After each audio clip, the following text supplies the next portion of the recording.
daj se, Ines.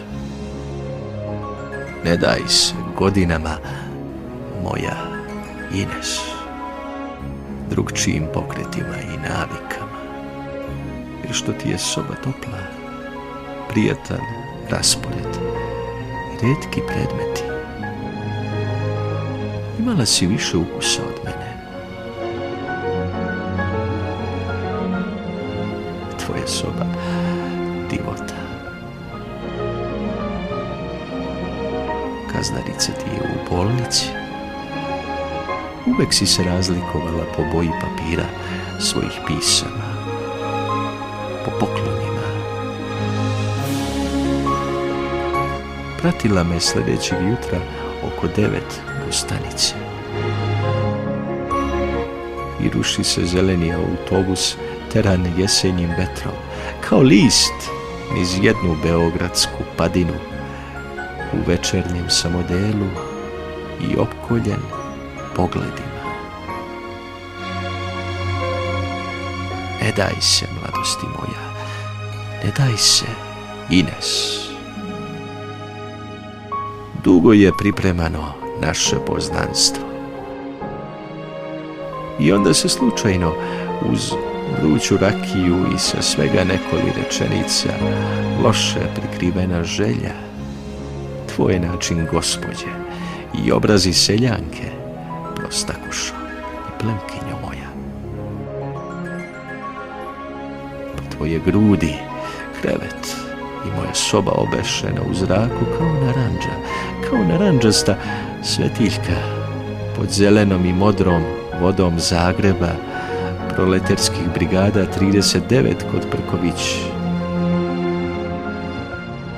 Pokisla ulica od prozora, dalje i šum predvečernjih tramvaja, lepi trenuci nostalgije, ljubavi i siromaštva, upotreba zajedničke kupaonice. I molim vas, ako me tko traži, ne daj se, Ines. Evo me, ustajem, tek da okrenem ploču. Da li je to nepristojno u ovom času? Mozart, Requiem, Agnus, Dei. Meni je ipak najdraži početak. Raspolažem s još milion nežnih i bezobraznih podataka naše mladosti, koje nas pred vlastitim očima vara i krade i napušta. Ne daj se, Ines. Poderi pozivnicu, otkaži večeru, prevari muža odlazeći da se počešljaš u nekom boljem hotelu. Dodirni me ispod stola kolenom, generacijo moja, ljubavnice. Znam da će još biti mladosti, ali ne više ovakve, u prosjeku 1938. Ja neću imati s kim ostati mlad, ako svi ostarite. I ta će mi mladost teško pasti.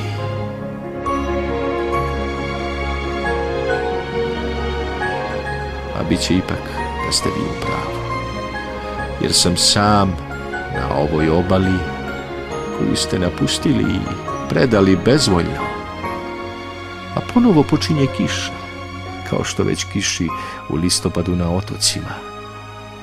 More od olova i nebo od borova, udaljeni glasovi koji se mešaju, glas majke, prijatelja, ćeri, ljubavnice, broda, brata.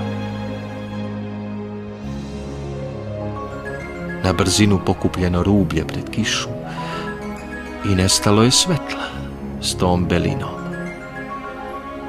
Još malo šetnje uz more i gotovo. Ne daj se, Ines.